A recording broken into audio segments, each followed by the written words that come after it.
Počkaj, prečo je chodidlo ocka prasiatka úplne oddelené od nohy? A prečo má v tejto scéne iba jednu nohu? To sú len dve z chýb, ktoré sme našli. Tu sú všetky. V epizóde Rozlúčková party pani Gazel, keď pán Zajac chádza do triedy, objaví sa mu v uchu diera. Ale no pár scén neskôr sa podobná vec stane so šálkou v rukách slečny Zajacovej. A opäť, keď pán Zebra prechádza okolo nej, stane sa to isté. A tu ústa pána Zebru prechádzajú cez tento kontajner. A v tejto scéne Pedrovi vyrastie ruka z úst. A tu Pedro pustí madame Gazelu dnu pred sebou.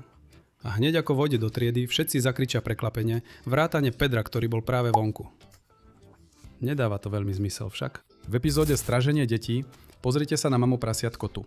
Má tašku v pravej ruke. Ale v ďalšom zábere taška zmizne.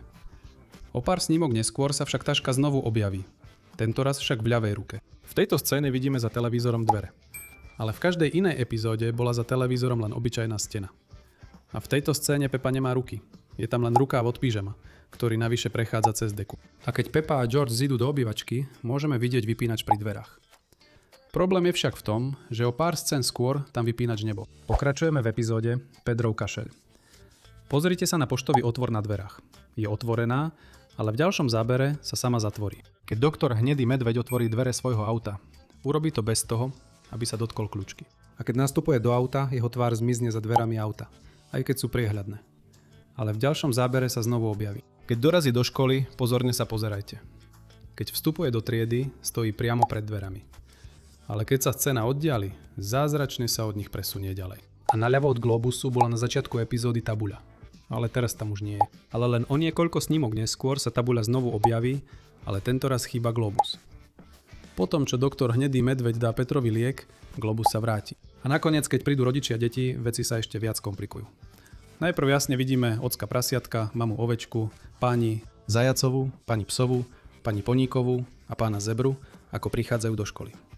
Zatiaľ je všetko v poriadku. Ale keď vojdu do triedy, pani Mačková sa zrazu objaví akoby z ničoho nič. A počkaj, odkiaľ sa vzal pán Poník? Predtým predsa jasne šoferovala pani Poníková. Navyše pani Zajacová a pani Psová, tie sa akoby vyparili do vzduchu. V dinoparku starého zajaca. Pozri sa na Pepu. Sedí pri okne. Ale keď sa záber presunie dovnútra autobusu, sedí smerom k uličke a pri okne je Freddy. A keď všetci vystupujú z autobusu, vidíme, že George vychádza s prázdnymi rukami. Ale v ďalšom zábere už drží pána dinozaura. V kvetinovom lese pozri sa na Penny polárnu medvedicu. Má svoje bežné čierne okuliare. Ale chyba je v tom, že keď si oblečie svoj kvetinový kostým, farba jej okuliarov sa zmení na oranžovú. V epizóde Kopanie cesty, hneď na začiatku, keď sa rodina chystá nastúpiť do auta, pozri sa na nohy mamičky prasiatko. Prejdú priamo cez pneumatiku. O niekoľko scén neskôr sa prasiatkovská rodina zasekne v zápche. Teraz sa zameraj na slečnu Zajačicu. Jej uši prechádzajú cez strechu auta. Má naozaj ostré uši. A pozri sa na doktorku Chomačkovú. Má zapnutý bezpečnostný pás, ale o pár snímok neskôr zmizne priamo pred našimi očami. A v tejto scéne sa pozrie na počet kuželov okolo rozbitej rúry. Je ich 5. Ale keď pán nosorožec začne kopať, vidno už len 2 kužele. V epizóde Korytnačka doktorky Chomačkovej, hneď na začiatku, ak sa pozrieme za doktorku Chomačkovú, vidíme otvorenú kartónovú krabicu so senom vo vnútri. A o pár scén neskôr vidíme tú istú krabicu znova.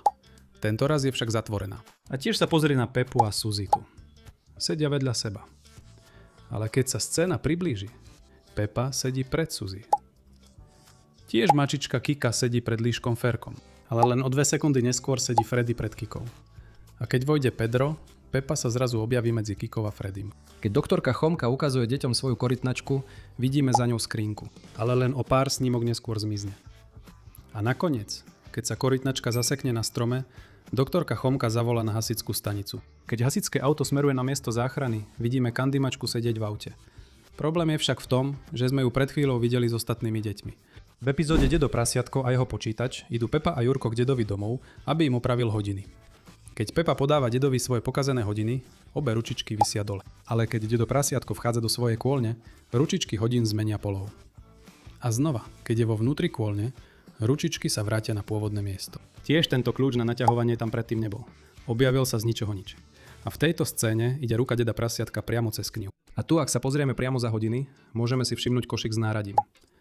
Ale o chvíľu neskôr košík magicky zmizne. No keď dedo prasiatko opraví hodiny, košík sa znovu objaví. Zamerajte sa aj na tento pohár plný klincov a fľašu s rozprašovačom, pretože keď sa scéna priblíži na Pepu a Jurka, obe tieto veci zmiznú. Teraz sa presuňme k epizóde Vankušový bunker. Je chladný zimný deň a Pepa, Jurko a ocko prasiatko stavajú bunker. Keď ocko prasiatko ide do svojej izby po nejaké veci, pozorne sa pozerajte. Drží vankuš v oboch rukách. Tak ako drží tie plachty. Drží sa to na ňom bez akejkoľvek opory. Neskôr v epizóde, keď mamička prasiatko nazrie do svojej izby, je tam všade neporiadok a skriňa je otvorená. Ale keď ocko prasiatko odišiel z izby, neotvoril skriňu ani neurobil žiadny neporiadok. Prišiel tam zlodej alebo čo? A nakoniec, pozri sa na túto ružovú baterku tu. Má žlté tlačidlo, ale na konci, keď vidíme tú istú ružovú baterku, jej tlačidlo je modré. V epizóde o zobcových flautách hneď na začiatku vidíme, že v krabici je 9 flaut. Ale len o pár záberov neskôr, keď pani Gazela povie deťom, aby si vzali flauty, vidíme ich len 7. A o pár scén neskôr vidíme, že každé dieťa má v ruke zobcovú flautu. Ale ako je to možné? Je tu 12 detí, ale flaut bolo len 7. Keď sa škola skončí, vidíme, že ocko prasiatko a mamička prasiatko prídu autom. Ale keď dorazia domov, v aute je už len mamička prasiatko a ocko prasiatko je v dome a popíja čaj. Epizóda Jahody je plná drobných chýb. Keď prvýkrát vidíme jahodovú farmu slečny Králičkovej, pri dverách vedľa nie je kvetina. Ale v momente, keď sa scéna priblíži, kvetina zmizne.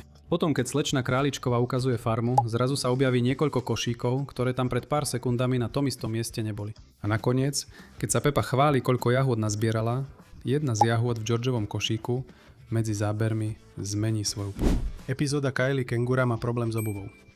Keď prvýkrát vidíme Rebeku, má na sebe čižmy. Ale o pár záberov neskôr má už svoje bežné topánky. Dani má v tomto momente tiež bežné topánky. Ale potom začne silno pršať a deti bežia k domu. A zrazu majú Danny a Rebeka opäť na sebe čižmy. Ani jeden z nich nemal čas sa prezuť. Zdá sa, že dážď priniesol všetkým aj bezplatný upgrade na čižmy. V epizóde čísla majú Pepa, Susi a Zoe súťaž v preskakovaní. A keď skončia, ak sa pozriete na Rebeku, jej celá ľavá ruka zmizla. Švihadlo len tak visí vo vzduchu bez toho, aby ho niečo držalo. Ale o pár snímok neskôr sa jej ruka znovu objaví priamo pred našimi očami, ako by sa nič nestalo. A v scéne v triede, ak sa pozriete za pani Gazelu, na skrínke stojí váza s kvetmi. Ale keď sa kamera priblíži na ňu, váza úplne zmizne a nahradí ju autičko. Epizóda Časová kapsula je plná zaujímavých vecí. Keď Suzy vloží hudobný disk do kapsuly, jedno z jej uší sa jej oddelí od hlavy. Potom, keď Pedro drží mincu, jedno z jeho uší je viditeľne viac pritlačené k hlave ako to druhé. A tu je ešte väčšia chyba. Keď rodičia prídu vyzdvihnúť deti, je tam 7 rodičov a 8 detí. Ale keď si všetci sadnú pozrieť si videokazetu, tento počet klesne na 3 rodičov a 6 detí. Niekoľko ľudí jednoducho zmizlo medzi scénami. A nakoniec, ak sa pozriete pod televízor, môžete jasne vidieť videokazetu vo videoprehrávači. Ale o niekoľko záberov neskôr je preč. Teraz sa poďme porozprávať o epizóde Ocko sa dostáva do formy, pretože táto má niekoľko skvelých momentov.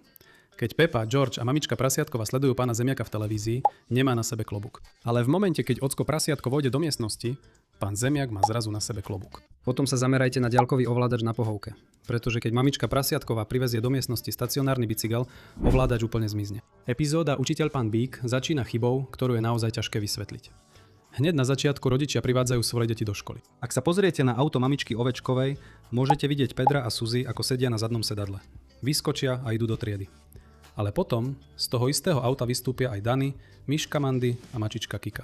Z jedného auta práve vystúpilo 5 detí, pričom pred chvíľou v ňom boli len 2. A v triede vidíme Emíliu Slonicu, ako sedí s ostatnými deťmi. Ale pred chvíľou sme videli, ako z auta mamičky Sloníkovej vyskočil len Edmund. Takže odkiaľ presne prišla Emília? Potom sú tu ešte kriedy. V jednom momente jasne vidíme ružovú, béžovú a zelenú kriedu položené na okraj.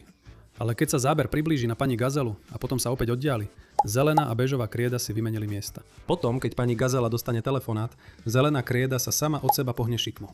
Nikto sa jej nedotkol. Jednoducho sa posunula po okraji. A keď pán Big preberie triedu, za ním sú 3 kriedy.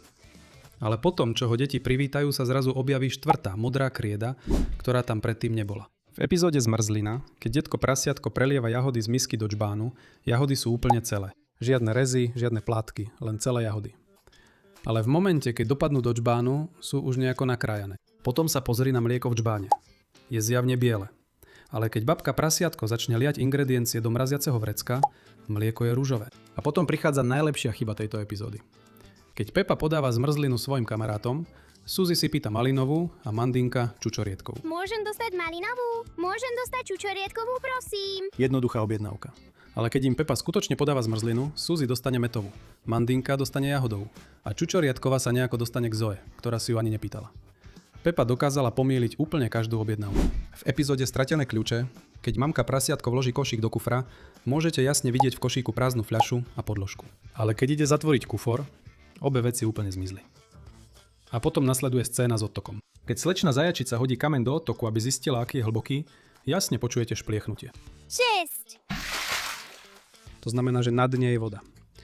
Ale keď žeriavový hák klesne do toho istého odtoku, dno je úplne suché. Ani kvapka vody nikde.